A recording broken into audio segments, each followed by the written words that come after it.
നമസ്കാരം. Raft of ഫുട്ബോളിലേക്ക് അവർക്കും സ്വാഗതം. 2026 വേൾഡ് കപ്പ് സൈക്കിളിൽ ലാറ്റിൻ അമേരിക്കയിൽ ഗോൾ കോൺട്രിബ്യൂഷനിൽ ഒന്നാം സ്ഥാനത്ത് മെസ്സിയെ വെല്ലാൻ മറ്റാരുമില്ല. അങ്ങനെ കുതിക്കുകയാണ്. 2025 എന്ന ഈ വർഷത്തെ അവസാന അന്താരാഷ്ട്ര മത്സരവും അദ്ദേഹം കളിച്ചു കഴിഞ്ഞു. അതും പൊളിച്ചടുക്കി കൊണ്ട് തന്നെയാണ് കളിച്ചു തീർത്തത്. ഗോളും അസിസ്റ്റും അദ്ദേഹത്തിൻ്റെ വക.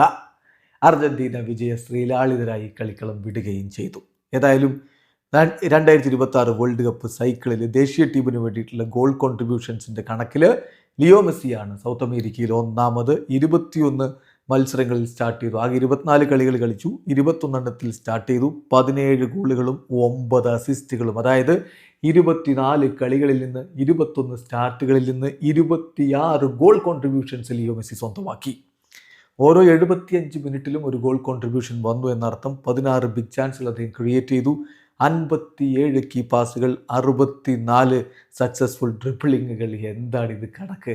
സോ 2026 വേൾഡ് കപ്പ് സൈക്കിളിൽ ലാറ്റിൻ അമേരിക്കയിൽ അന്താരാഷ്ട്ര ഫുട്ബോളിൻ്റെ കാര്യത്തിൽ ലിയോ മെസ്സിയെ മറികടക്കാൻ മറ്റൊരാളില്ല. ഇനി 2025 അവസാന മത്സരമാണല്ലോ അദ്ദേഹം ഇന്നലെ കളിച്ചത് എന്ന് പറഞ്ഞാൽ അവസാന അന്താരാഷ്ട്ര മത്സരം അദ്ദേഹം ഇന്നലെ കളിച്ചത്.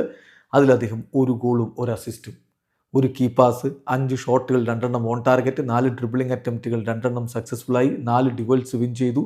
സോ 8-ലധികം 8.1 റേറ്റിംഗ് അദ്ദേഹത്തിന് sofascore.com കൊടുക്കുന്നു. മിന്നും പ്രകടനത്തോടു കൂടി ഈ വർഷത്തെ കളിയും അദ്ദേഹം അവസാനിപ്പിച്ചിരിക്കുകയാണ്. വീഡിയോ അവസാനിക്കുന്നു. ഫുട്ബോൾ ലോകത്തെ കൂടുതൽ വിശേഷങ്ങളുമായി റാഫ്റ്റ് ടോക്സിൽ എത്താം.